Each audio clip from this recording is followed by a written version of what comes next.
ఏమండి, అది తెల్లవారుజామునొచ్చిన కల అండి. అలాంటి కలలు నిజమవుతాయి అంటారు కదా. తెల్లవారుజామున వచ్చిన కలలు నిజమవుతాయి అంటే ఇప్పుడు వసంతకొచ్చిన కల నిజమవుతుందా? శ్యామ సింగర్ కాబట్టి అఖిల్ బాబు జీవితంలోకి కళాకారిణి వచ్చినట్లే కదా. చూసారా, విషయం తెలియగానే మీరు కూడా ఎంత ఆలోచనలో పడ్డారు. అందుకే బిజినెస్ కి సంబంధించిన పార్ట్నర్స్ లో ఏ కళాకారులు ఉండటానికి వీల్లేదు అని చెప్తున్నాను. అలాంటి వాళ్లతో పార్ట్నర్షిప్ డీల్స్ క్యాన్సిల్ చేయండి. తొందరపడకు వసంత, ఇలాంటి విషయాల్లో అంత తొందరపాటు పనికిరాదు. ఒకసారి మీ నాన్నగారితో మాట్లాడదాం. నీ కళ గురించి వివరంగా ఆయనకి చెప్దాం. ఇటువంటి కళలకి అర్థం పరమార్థం ఏంటనేది ఆయనే కరెక్ట్గా చెప్పగలుగుతారు. ఆయన ఏం చెప్తే అది చేద్దాం. అలాగేనండి, ఒకసారి నాన్నగారితో మాట్లాడదాం. కానీ అప్పటి వరకు నువ్వు ఈ విషయం ఎవ్వరికీ చెప్పకు. అలాగేనండి, ఎవ్వరికీ చెప్పను. వసంతకి అలాంటి కళ రావడమేంటి?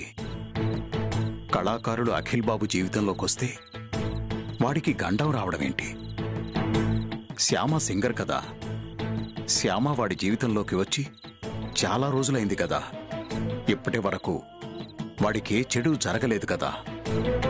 తెల్లవారుజామున వచ్చిన కలలు నిజమవుతాయని చెప్పి వసంత టెన్షన్ పడుతోంది.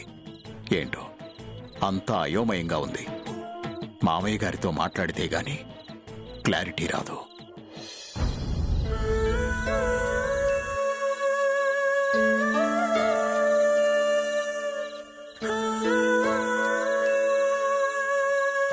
మామయ్య గారు,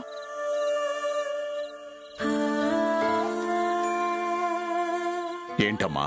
అదే మామయ్య గారు, బర్త్డే అయిపోయాక అఖిల్ బాబుకి నిజం చెప్దామన్నారు కదా. చెప్దాంలేమ్మా. బర్త్డే అయిపోగానే రేపే చెప్పక్కర్లేదు కదా. అంటే రోజులు గడుస్తున్న కొద్దీ నాకు అపరాధ భావం పెరిగిపోతుంది మామయ్య గారు. ఎప్పుడెప్పుడు ఆ విషయం ఆయనకెళ్ళి చెప్పాలా అని నా మనసు తొందరపడుతుంది. ఆ తొందరలో చెప్పకూడని టైంలో అఖిల్ బాబుకి నిజం చెప్పేస్తానేమో అన్న భయం కూడా ఉంది. అందుకే వెంటనే చెప్పేద్దామనుకుంటున్నాను మామయ్య గారు. చెప్దామమ్మా, తప్పకుండా చెప్దాం. ఎలా చెప్పాలి ఏంటి అనేది కరెక్ట్గా ఆలోచించుకుని చెప్దాం. మనం చెప్పేదేదైనా ఎదుటి వాళ్ళు ఎలా రిసీవ్ చేసుకుంటారు అనేది మనం చెప్పే విధానం మీద ఆధారపడి ఉంటుంది. అందుకే ఇలాంటి విషయాల్లో ఆచితూచి మాట్లాడాలి. అలాగే మామయ్య గారు, ఆయనతో నేను జాగ్రత్తగా మాట్లాడతాను. నువ్వా? వద్దమ్మా, నువ్వు చెప్పొద్దు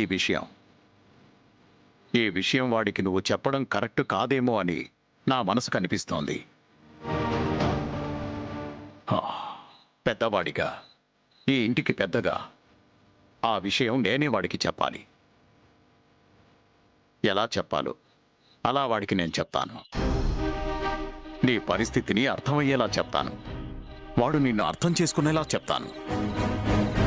నువ్వు మాత్రం తొందరపడి వాడితో ఈ విషయం చెప్పొద్దు. అలా చెప్పడం వల్ల మీ కాపురాన్ని నిలబెట్టాలన్న నా ప్రయత్నం నీరు కారిపోతుంది. అర్థం చేసుకోమ్మా. అలాగే మామయ్య గారు.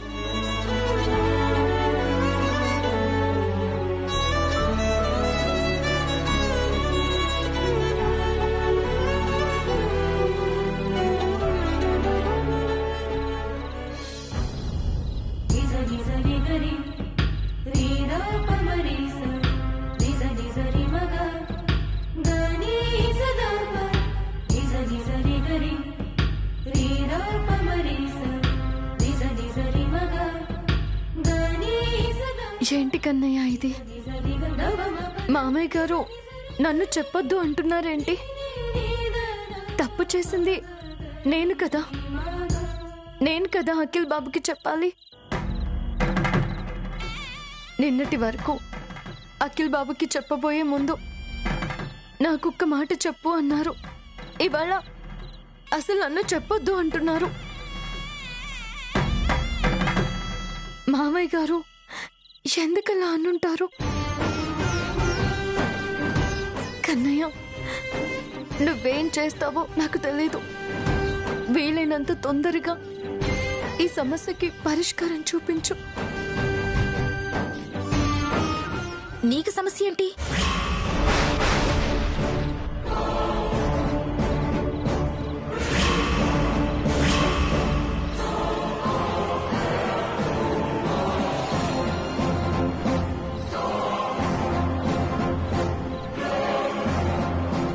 చెప్పు శ్యామా, నీకేంటి సమస్య? సమస్య అంటే అది నాకు కాదక్క, మా స్నేహితురాలకి ఒక సమస్య వచ్చిందక్క. ఎవరా స్నేహితురాలు? ఏంటా సమస్య?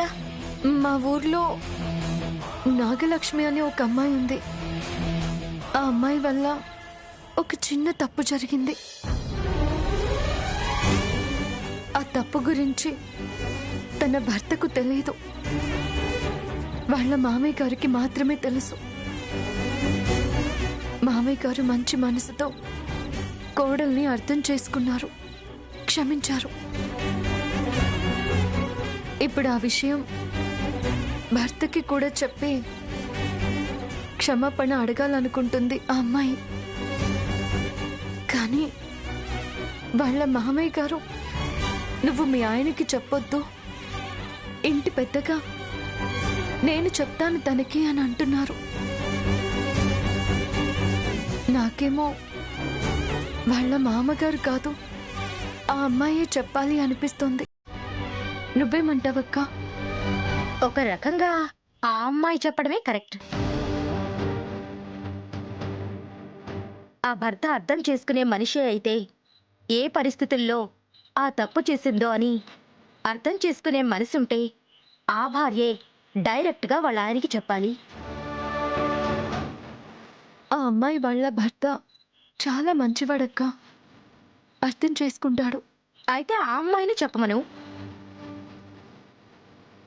భార్య చేసిన ఏ తప్పైనా భర్తకు వేరే మనిషి ద్వారా తెలియడం కరెక్ట్ కాదు. అలా తెలిస్తే ఏ భర్త తట్టుకోలేడు. నీ ఫ్రెండ్ భర్త అర్థం చేసుకునే మనస్తత్వం ఉన్నవాడే కాబట్టి ఆ అమ్మాయిని చెప్పమను.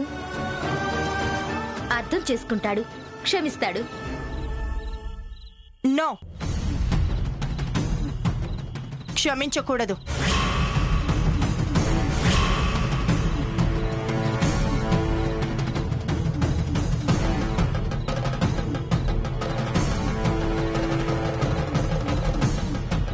విన్నాను, మీరు మాట్లాడుకుందంతా విన్నాను.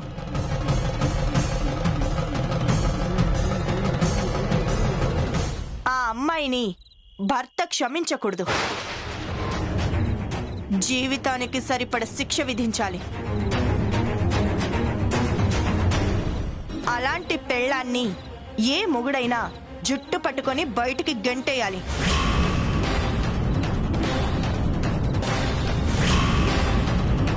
అప్పుడు గాని అలాంటి వాళ్ళకి బుద్ధి రాదు. ఏంటి శ్యామా అలా టెన్షన్ పడుతున్నావు? ఆ సమస్య నిజంగా నీ స్నేహితురాలదేనా లేక నీదా?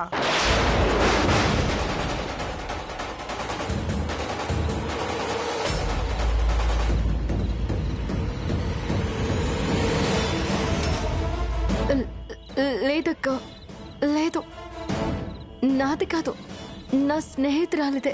మరి నువ్వెందుకు అంత టెన్షన్ పడుతున్నావు?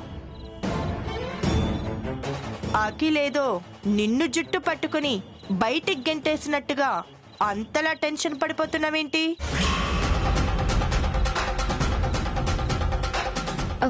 అంటే అది నా స్నేహితురాలికి అటువంటి పరిస్థితి వస్తే ఎలాగా అని టెన్షన్గా ఉంది అంతే. ఓ అంతేనా? అంతకు మించి ఇంకేదైనా ఉందేమో అనుకున్నాను.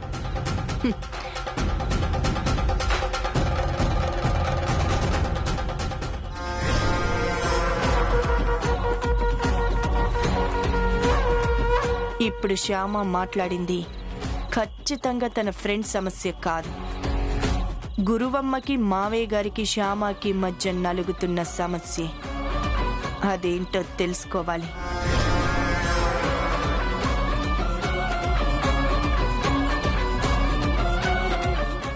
శ్యామా, తన మాటలు నువ్వేం పట్టించుకోకు. నీ ఫ్రెండ్ హస్బెండ్ మంచివాడే కాబట్టి ఆ అమ్మాయిని విషయం చెప్పేమను, అతను అర్థం చేసుకుంటాడు. అలాగే అక్క, చెప్పేమని చెప్తాను. తర్వాత ఆ సమస్యని పరిష్కరించకపోవడం అనేది అక్కన్నయ్య దయ.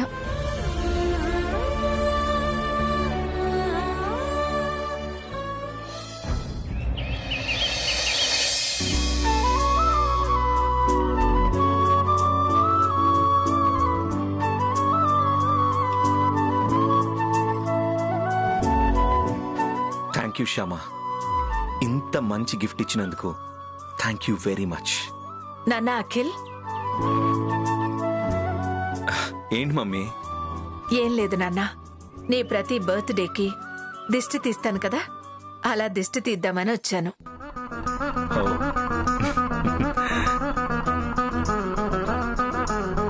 ఇరుగు దిష్టి, పొరుగు దిష్టి, ఇంట్లో వాళ్ళ దిష్టి, వీధిలో వాళ్ళ దిష్టి, అందరి దిష్టి పోవాలి.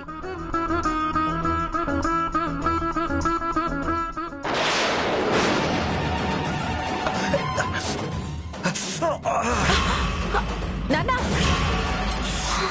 నాన్న, అఖిల్, అఖిల్ బాబు, అఖిల్ బాబు, నాన్న, అయ్యో, అదేంటి నాన్న, నిప్పుని అలా చేత్తో పట్టుకున్నావేంటి? షర్ట్ మీద పడుతుందేమోనని. అలా పట్టుకుంటే మీ చేతులు కాలుతాయి కదండి. చేయి కాలితే మందు రాస్తే తగ్గిపోతుంది, కానీ షర్ట్ కాలిపోతే తిరిగి రాదు కదా శ్యామ.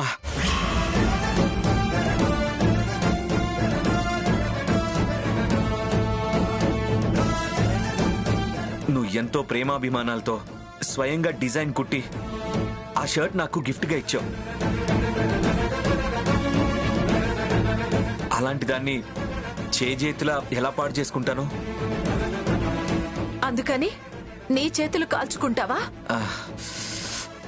పెద్దగా ఏం కాలేదులేమ్మా, చిన్న బొబ్బలు వచ్చాయి అంతే. క్షమా, నువ్వు వెళ్ళి బర్ణాలు తీసుకురమ్మా. ఎంత పని చేసావు నాన్న. పర్లేదు మమ్మీ.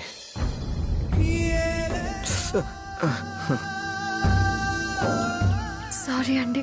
ఎందుకు? ఎందుకంటే నా వల్లే కదా మీ చెయ్యిలా కాలింది. నీ వల్ల? అదే, నేను షర్ట్ ఇవ్వడం వల్లే కదా.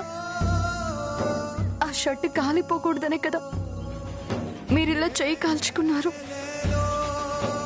అందుకే సారీ చెప్తున్నాను. సారీ అండి. అయితే నేను కూడా సారీ. మీరెందుకు నాకు సారీ చెప్తున్నారు? ఎందుకేంటి, నా వల్లే కదా నీ వేలికి సూదు గుచ్చుకుంది.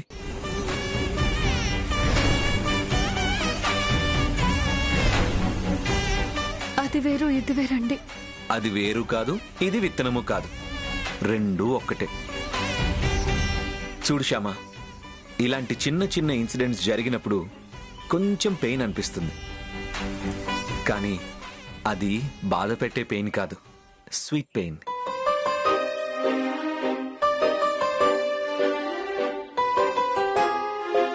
మనకు ఆనందాన్నిచ్చి ఒక అనుభూతిగా మిగిలిపోయే స్వీట్ పెయిన్, మనల్ని ఏడిపించే హాట్ పెయిన్ కాదు. నిజం చెప్పు, నీ వేలికి సూది గుచ్చుకున్నప్పుడు వెంటనే నీ వేలిని నేను నోట్లో పెట్టుకున్నప్పుడు నీకు బాధ అనిపించిందా, బాగుంది అనిపించిందా?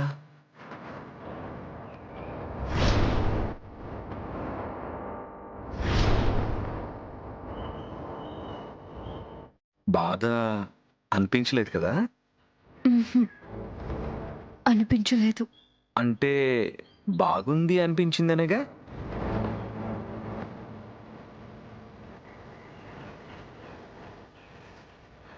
అలాగే ఇప్పుడు నాకు చెయ్యి కూడా కొద్దిగా కాలింది. నాకేం పెయిన్ లేదు. నువ్వు ఇలా చల్లగా ఆయింట్మెంట్ రాస్తుంటే చాలా చాలా బాగుంది.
వైదేహి అక్క చెప్పినట్టు భార్య చేసిన తప్పులు ఎవరి ద్వారానో భర్తకు తెలియకూడదు.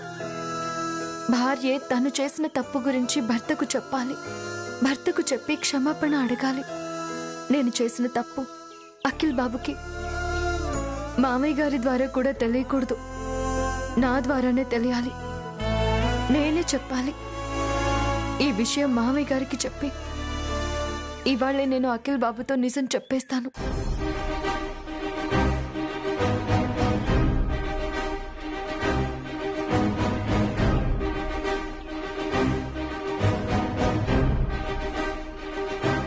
హలో, ఎంతసేపు అయింది వచ్చి?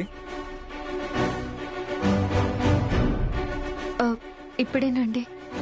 వచ్చిందానివి, కాఫీ తెచ్చిందానివి అలా నిశ్శబ్దంగా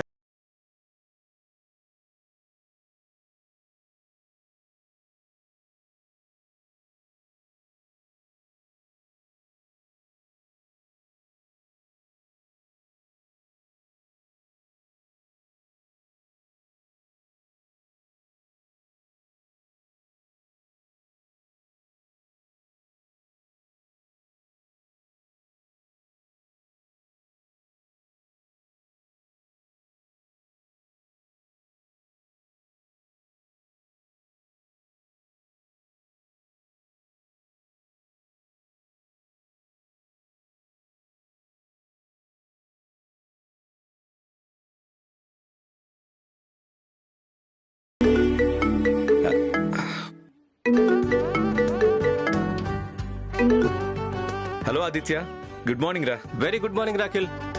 ఏం చేస్తున్నావు? చల్లటి ఉదయాన మా ఆవిడిచ్చిన వెచ్చటి కాఫీ తాగుతున్నాను రా. నువ్వేం చేస్తున్నావు? నీ స్థాయికి నేను ఎప్పుడు ఎదుగుతానా అని ఆలోచిస్తున్నాను రా. అంటే చల్లటి ఉదయాన మా ఆవిడిచ్చే వెచ్చటి కాఫీ తాగే స్థాయికి నేనెప్పుడు ఎదుగుతానా అని ఆలోచిస్తున్నాను.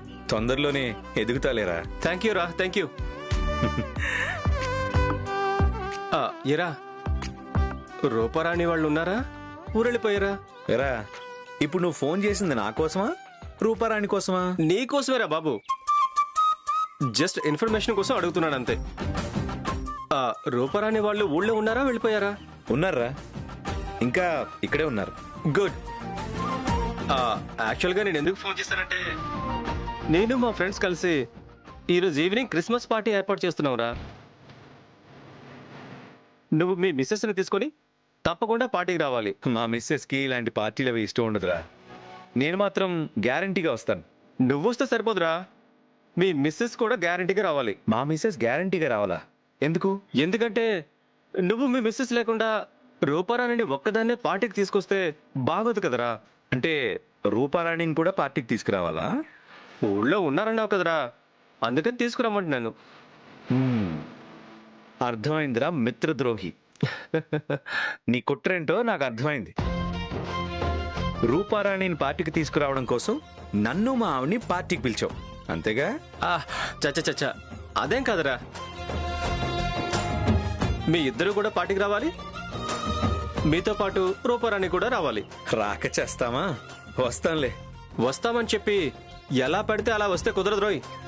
ఈ పార్టీకి ఒక డ్రెస్ కోడ్ ఉంది. డ్రెస్ కోడా? అవునరా.